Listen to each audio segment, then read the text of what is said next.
السلام علیکم ګرانو هیوادوالو خدای دې وکړي چې ټول روغ جوړ او خوشحاله اوسئ امید لرم چې ژوند به مو هر روان وي یو نوی درس ته هرغلاست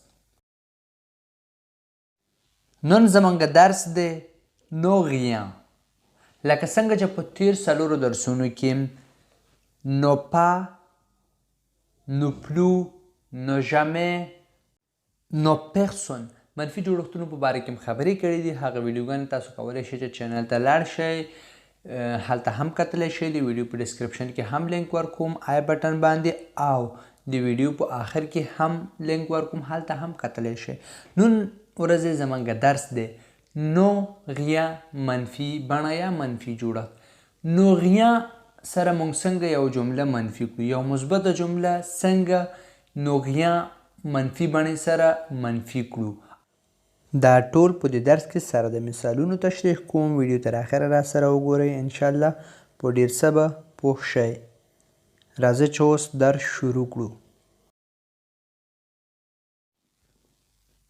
No rien. Négation de quelque chose et tout. No rien. Négation de quelque chose et tout. No rien چې دی د quelque chose او tout منفي بڼه دی کله چې په یو مثبته جمله کې quelque chose یعنی یو څه یا tout معنا ټول دا دو کلمې راغلي وي quelque chose او tout دا جمله چې کله منفي کوو نو په منفي بڼه کې نو rien استعمالو نو rien معنا هیڅ نه کله چې په یو جمله کې نو rien راشي معنا هیڅ نه ځکه دا د quelque chose او tout منفي بڼه یا منفي جوړښت دی forme affirmative forme affirmative quelque chose et tout یعنی مثبت بڼه یا مثبت جوړښت چې دی quelque chose او tout دی یعنی quelque chose معنا یو څه tout معنا ټول منفي بڼه forme négative forme négative یعنی منفي بڼه یا منفي جوړښت دی چې دی نو rien دی کله چې په یو جمله کې quelque chose او tout راغلی وي نو غواړو دا جمله منفي کړو نو quelque chose یا tout په ځای نو rien استعمالو مطلب دا چې په منفي جوړښت کې quelque chose او tout نشو استعمالولی اوس په دې مثالونو کې وګورئ tu veux quelque chose tu veux quelque chose tu veux quelque chose ته یو څه غواړې تو یو څه غواړې یو چا نه پوښتنه کوي quelque chose یعنی یو څه کله چې دا جمله موږ منفي کوو نو داسې نشو لیکلی tu ne veux pas quelque chose دا غلط دی ځکه د quelque chose منفي بڼه یا منفي جوړښت چې دی نو rien دی باید دا به نو rien سره موږ منفي کړو لکه نو je ne veux rien نو je ne veux rien Non, je ne veux rien. نه زه هیڅ نه غواړم. Je ne veux rien. زه هیڅ نه غواړم. quelque chose چې راغی نو پوه شه چې دا په نو rien بڼې سره منفي کې. د quelque chose منفي بڼه rien دی. Il y avait quelque chose entre eux. Il y avait quelque chose entre eux. Il y avait quelque chose entre eux. د دوی په منځ کې یو څه او د دوی په منځ کې یو څه او دا چې کله منفي کوو il n'y avait rien entre eux il n'y avait rien entre eux il n'y avait rien entre eux د دوی په منځ کې هیڅ نه و په مثبت بڼه کې وګورئ il y avait quelque chose یعنی د دوی په منځ کې یو څه و quelque chose یعنی یو څه کله چې دا غواړو دا جمله منفي کو نو quelque chose چې دی دا له منځه وړو د quelque chose په ځای نو rien اضافه کوو په جمله کې یعنی لومړی فعل څخه مخکې نو حرف اضافه کوو او فعل څخه وروسته rien دا معنا ورکوي هیڅ نه خو لیکن دلته چې y یا y نه مخکې چې n اپوستروف راغلی دی دا ځکه چې y چې دی دا یو واول دی نو دې له خاطره نو څخه چې وروسته کله یو واول راځي نو د نو او یا په انګلیش کې چې ای ورته وایي دا چې دی دا له منځه وړو او ان اپوستروف اضافه کوو. لکه څنګه چې ایګریک چې دی دا یو واول دی نو ان اپوستروف اضافه شو. il n'y avait rien entre eux یعنی د دوی په منځ کې هیڅ نه و. دریم مثال وګورئ. j'ai tout compris. j'ai tout compris. j'ai tout compris یعنی زه په ټول پوه شلم یعنی زه په هر څه پوه شلم یعنی په ټول پوه شلم. tout معنا ټول. je n'ai rien compris. je n'ai rien compris. je n'ai rien compris زه په هیڅ پوه نه شلم. زه په هیڅ پوه نه شلم. تو منفي بڼه چې دی غیا دی. په لومړی یعنی مثبته جمله کې چې تو راغلی دی نو ټول معنا ټول.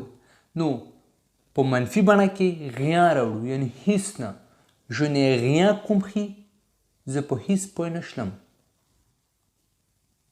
j'entends quelque chose. j'entends quelque chose.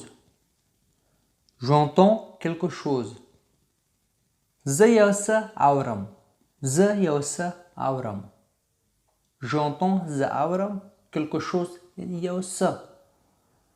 کله چې دا منفي کوو quelque chose له منځه وړو. quelque chose پوزې فعل نه مخکې نو او فعل نه وروستو rien اضافه کوو.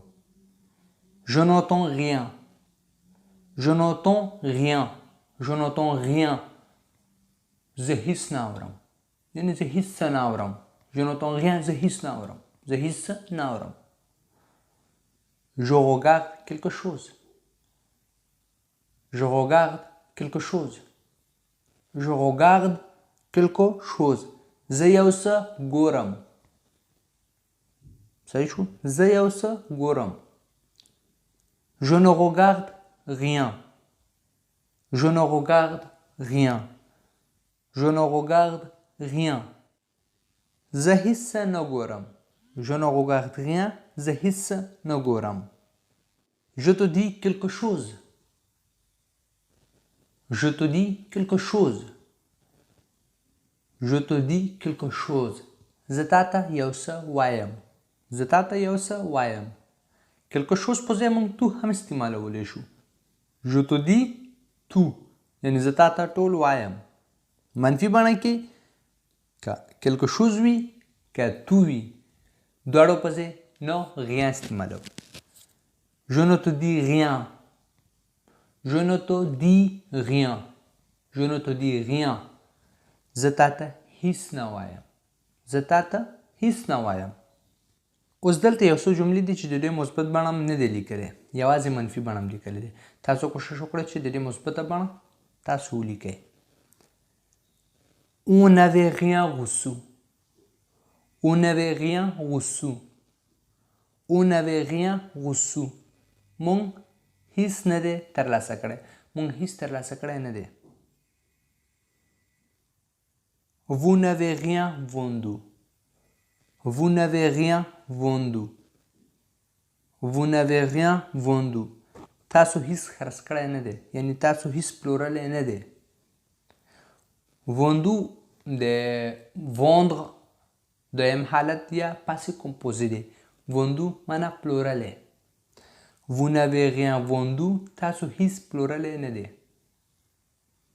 je ne vois rien dans le ciel. je ne vois rien dans le ciel. je ne vois rien dans le ciel زه په اسمان کې هیڅ نه وینم. زه په اسمان کې هیڅ نه وینم یعنی په اسمان کې هیڅ نه ښکاري. le ciel معنا اسمان. je n'entends rien de ce que tu dis. je n'entends rien de ce que tu dis. je n'entends rien de ce que tu dis تو چې څه وایي زه هیڅ نه اورم یعنی زه هیڅ نه اورم څه چې تو وایي. یعنی یو کس یو چاته خبرې کوي بل کس وایي یعنی je n'entends rien زه هیڅ نه اورم. de ce que tu dis یعنی څه چې تو وایي. je ne dis rien sur toi au professeur. je ne dis rien sur toi au professeur. je ne dis rien sur toi au professeur زه تا په باره کې معلم ته هیڅ نه وایم یا زه تا په اړه یا تا په سر معلم ته هیڅ نه وایم. دا څومره چې مثالونه یا جملات جوړ کړل. په دیو کې غیان چې و د یو مفعول په صفت راغلی و، ځکه په جمله کې سبجیکټ موجود و، یعنی یو ضمیر موجود و او مفعول په ځای غیان راتلو. خو لیکن بعضې وخت دا غیان چې دی د یو سبجیکټ یا ضمیر په ځای هم استعمالیږي. یعنی په تیرو جملاتو کې هلته غیان چې و نو غیان په صفت راتلو، دلته غیان نو په صفت راځي. یعنی بعضې وخت دا ضمیر په ځای هم استعمالیږي. لکه په دې مثالونو کې وګورئ. Rien ne bouge dans la boîte. Rien ne bouge dans la boîte. Rien ne bouge dans la boîte. په بوتل کې یعنی په بکس کې هیڅ نه خوځېږي. Rien ne bouge یعنی هیڅ نه خوځېږي، هیڅ حرکت نه کوي. dans la boîte په بکس کې. Rien ne m'appartient ici. Rien ne m'appartient ici. Rien ne m'appartient ici. دلته هیڅ ما پورې اړه نه لري. یعنی هیڅ ما پورې اړه نه لري دلته، یعنی په یو ځای کې چې مثلا یو څه سامان اخیری وای والا په دې کې یا دلته هیڅ ما پورې اړه نه لري. Rien ne m'appartient هیڅ ما پورې اړه نه لري ici دلته. Rien ne va. Rien ne va. Rien ne va. هیڅ څه اوکې نه دی، هیڅ څه سمه نه ده یا هیڅ څه ښه نه دی. Rien ne joli. Rien ne joli. Rien ne joli. هیڅ څه ښکلی نه دی. دا زموږ درس و. امید لرم چې ستاسو د خوښې وړ مو ګرځېدلی وي. که چیرې تاسو کوم مشکل لرئ، کوم یو پوښتنه لرئ، تاسو کولی شئ چې کومنټ بکس کې ولیکئ او په راتلونکي درس کې د هماغه په باره کې خبرې وکړو. ویډیو لایک او شیر کړئ چې نور ملګري هم وویني. چینل سبسکرایب کړئ. کله چې یو نوی درس شیر کړو نو تاسو لپاره یو نوټیفیکیشن یا خبرداری درشي او تاسو پوره ویډیو ووینئ. تر راتلونکي ویډیو پورې ښه وخت او ښه ژوند په مو هم.